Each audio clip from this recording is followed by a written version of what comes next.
De nos jours, les enfants observent, répètent et imitent sans honte, sans gêne, juste dans l'ambiance de ce qu'ils voient autour d'eux.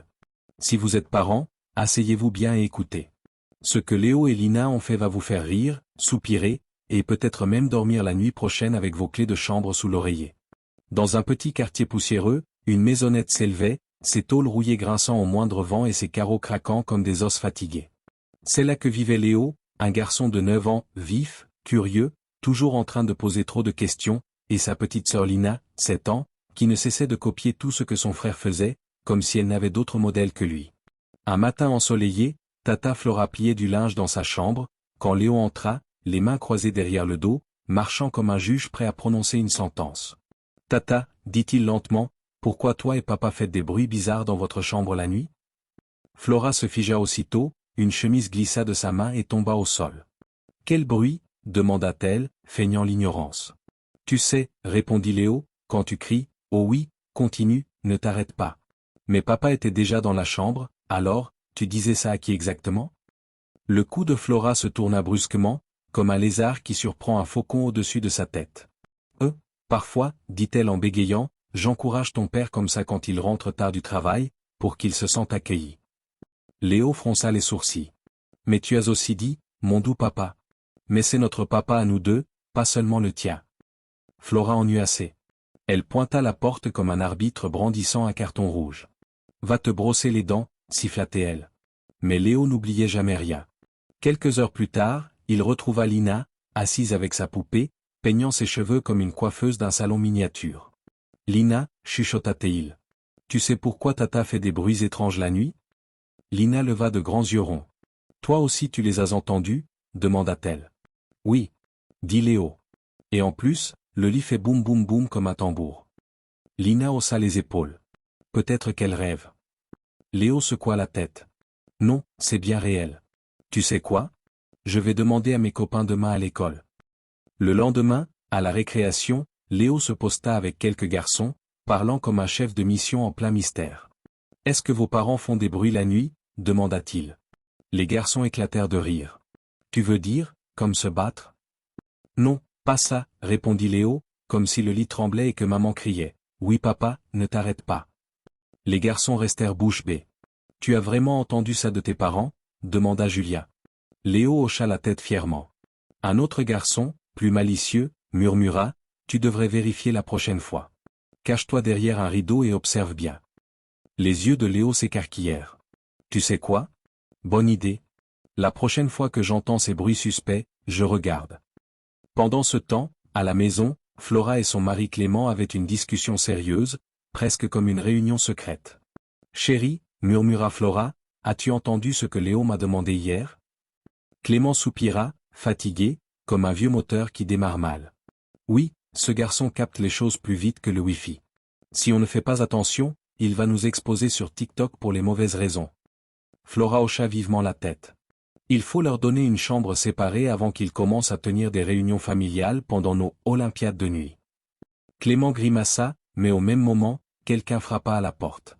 C'était le pasteur Gabriel, avec sa Bible serrée contre lui comme une mallette de détective. « Mes enfants, dit-il d'une voix solennelle, j'ai été conduit à venir prier avec vous ce soir. » Flora applaudit comme si elle venait de gagner un concours de cuisine. « Ah, pasteur, bienvenue. » Avant de commencer, le pasteur déclara, « Je veux que chacun exprime un sujet de prière. » Et soudain, Léo cria, « Priez pour les bruits bizarres de Tata et Papa la nuit. » Flora faillit s'écrouler comme des spaghettis trop cuits. « Tais-toi, cria-t-elle. » Le pasteur cligna des yeux, surpris.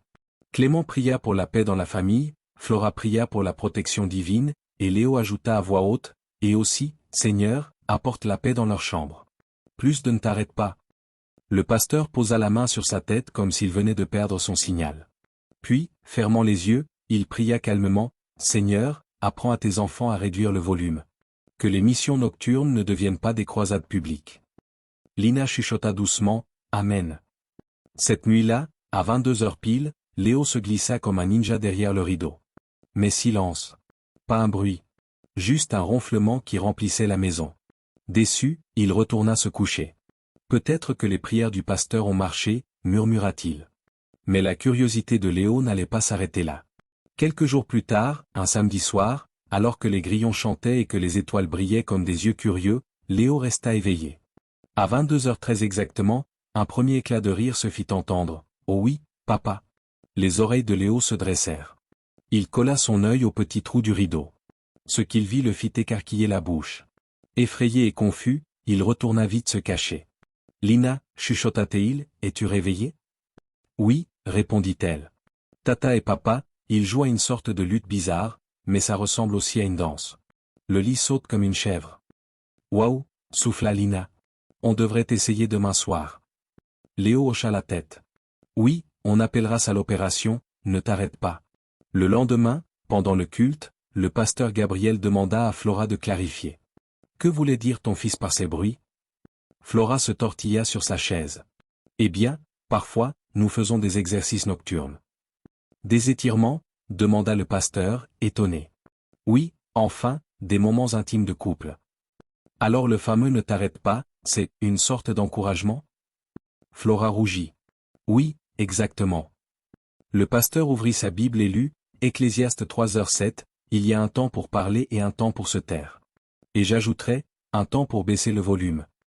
La nuit suivante, Léo et Lina mirent en œuvre leur plan. Je suis papa et toi tu dis, ne t'arrête pas, annonça Léo. Ils se mirent à sauter sur le lit, criant à tue-tête. Le vacarme fut tel qu'ils renversèrent une bassine d'eau. La chambre fut inondée. On n'est pas doué pour ce jeu, soupira Lina. À l'école, pendant un spectacle, Léo déclara devant tout le monde, maintenant, je sais ce qui fait du bruit.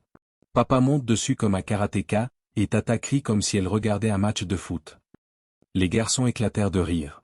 Mais attendez, ajouta Léo, Lina et moi avons essayé aussi. Mais on est tombé et on a renversé une bassine. Un camarade murmura, vous allez sûrement vous marier avant la fin du primaire. Un soir, Flora découvrit un petit micro sous l'oreiller de Léo. Qu'est-ce que c'est que ça?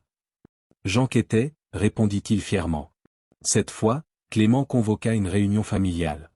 Mes enfants, ce que vous avez vu et entendu, ce sont des choses que seuls les adultes mariés font pour montrer leur amour. Léo fronça les sourcils. Mais ça ressemble à une guerre. Pourquoi vous le faites chaque nuit? Flora soupira. Parce que c'est un acte réservé aux adultes, comme une prière privée. Ce n'est pas un jeu. Quand vous serez grand, vous comprendrez. Le lendemain matin, Léo se posta dehors, les mains sur les hanches. Je crois que je vais arrêter d'enquêter. Pourquoi? Demanda Lina.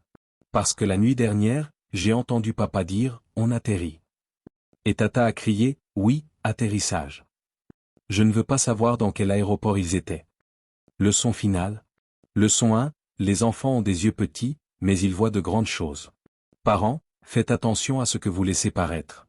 Proverbe 22, instruit l'enfant selon la voie qu'il doit suivre. Leçon 2, la vie privée est sacrée. Une chambre est comme un temple, on y entre avec respect. Matthieu 6, quand tu pries, ferme la porte. Et souvenez-vous, même la soupe sucrée peut brûler la langue si on la goûte trop tôt. Alors, avez-vous ri? Avez-vous appris quelque chose? Si oui, commentez votre passage préféré, abonnez-vous, aimez et partagez cette vidéo avec d'autres parents. Et surtout, n'oubliez pas de fermer la porte, et les rideaux aussi.